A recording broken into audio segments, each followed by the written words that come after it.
Check out this review from a student of mine. He got my CELPIP 10 Plus course and passed his exam. He mentioned something here, followed all instructions and templates religiously. That's what I tell all our students. Simply follow everything given in the self-paced course that is in the description. By the way, you can order it and start it immediately. As long as you do that, your scores are guaranteed. And if you fail, just ask me for all your money back. That's how the course works.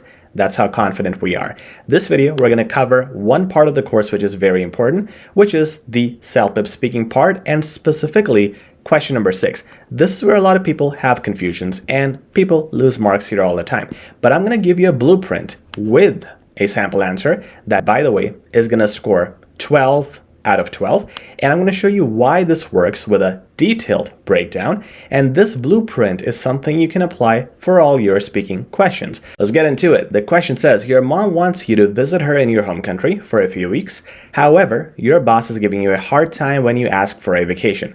So you either got to convince your boss to give you a vacation, or you explain to your mom why you will be unable to visit her. Two options. You got to pick one. Now, this document is amazing, and I'll tell you at the end of this video how you can access this document.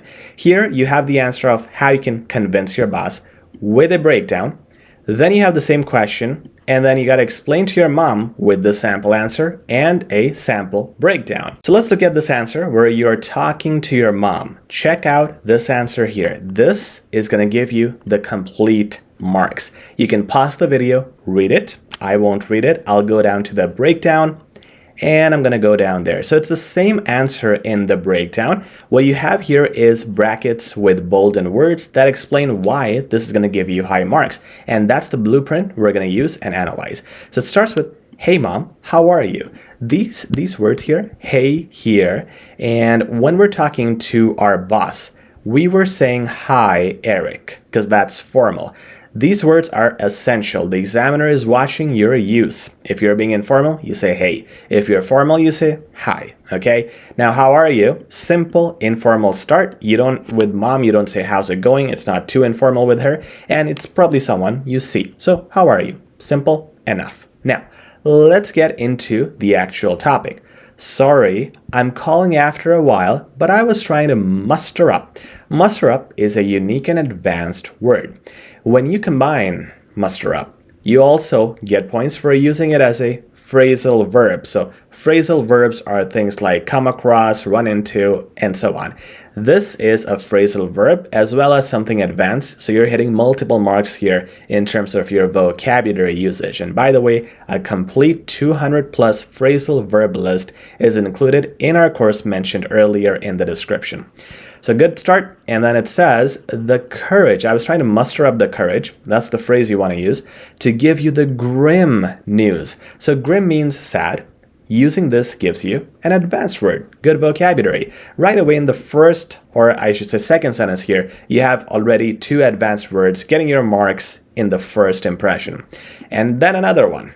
Okay, news that I plausibly will not be visiting you. Plausibly is an adverb, range of vocabulary. When you use adverbs, it's also very advanced. So plausibly not visiting you is the point that we're trying to make, and you make that point within your second sentence. You don't delay it too much. You only have 60 seconds.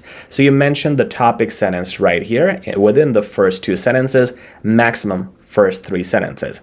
Now, the next sentence will be your reasoning and your feelings. I cannot begin to tell you how despondent this makes me. That's the sentence. Let's see the reason why it would get more marks. I cannot begin to tell you. Advanced phrasing. Instead of just saying, I'm sorry, you're saying, I cannot begin to tell you something unique and advanced. How despondent. Despondent means disappointed. More advanced word. This makes me. And make sure when you have this exclamation mark here, it means you want to make sure you use expressions. All right. Exaggerate it because your tone is also being marked. Now here is your reasoning. Number 1, my boss essentially told me it was either the vacation or my job. And here essentially is a good adverb. The more adverbs you use, the more marks you keep getting for your range of vocabulary. Having so much at stake. And this is going to make your sentence complex because now you have two clauses. Having so much at stake, I had to choose the latter. So you have the second clause, I have to choose the latter. And again, having so much at stake is what? It's an advanced way to explain your situation. It's advanced phrasing. Now you're saying I had to choose the latter. And again, I've mentioned here, learn how to use former and latter. So if I say so much at stake, I had to choose the latter, this means the next thing that I mentioned, which is my job. In the previous sentence I said, it's either my vacation or my job. So now the former would mean vacation, the latter would mean the job. And in the following sentence, I can refer to the job as latter and vacation as former. This way I don't have to repeat the words. And that is going to give me less repetitions plus an advanced usage because only advanced speakers use former or latter. Okay, now it says, as you can imagine, and that's the finish of that. So the sentence was, having so much at stake, I had to choose the latter, as you can imagine. However, good transition, good connector. And look, we're not using nevertheless or nonetheless, which often you see in HZad Education's lessons, because this is informal. Okay, so we're saying, however, don't fret. Again, very advanced than just saying, hey, don't worry, don't fret. And then we're saying, we're using the complex sentence again, given the, and this will break down the sentence into 2 points. Given the situation of my toxic workplace and an even more insufferable boss. So this is your clause number 1. I will be resigning soon and applying elsewhere. Clause number 2. So that's your complex sentence using the words given that. Now, that's, again, something you can place whenever you have the option to. You can also use words like based on or considering. Now, nice adjective placement. I mentioned that here when I mentioned toxic workplace, insufferable boss. Always try to use descriptions like these to get your marks for adjectives, range of vocabulary, and good descriptions. I'll be resigning soon and applying elsewhere. Elsewhere is a much better word than saying somewhere else. Again, using things and resources like thesaurus.com. Whenever you're practicing at home, try to find synonyms and other ways to say things so that you use the advanced, unique versions. During, now, next sentence starts with during. Using during makes this a third complex sentence within your speaking. So here we're saying we're using 2 clauses. During the little break I have in between, that's one clause, and this is your clause number 2. My visit to your place is all but impossible. Look at that, all but impossible. It means it's nearly impossible, but not completely so. So this is, again, advanced phrasing. The more of this you use, the better, which is why this answer is going to score the highest mark. Now here you can see at the end, I have mentioned, note that a good structure in these types of questions is to always end the answer by proposing an alternative or a solution to the problem. What I mean by that is, if you noted, this is the actual answer, right? Once again, you can pause the video, check it out.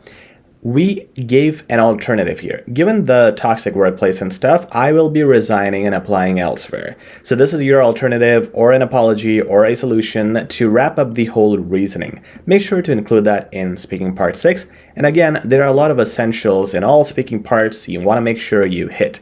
In order to understand those and learn those, you want to get this document. It is amazing. It is called the CELPIP Upgrade Package, and you'll find it in the products in the description. You will get not only 5 complete mock tests on all modules, you'll also get the detailed guide I was talking about, 30 writing questions, 30 sample answers, detailed breakdown, as well as a free self-evaluation guide, and 30 minutes of audio-video content covering every module in quick detail. Check it out in the description or in the link below. If you have any questions, feel free to comment down below. And please, as always, like, share, and subscribe. Really appreciate it.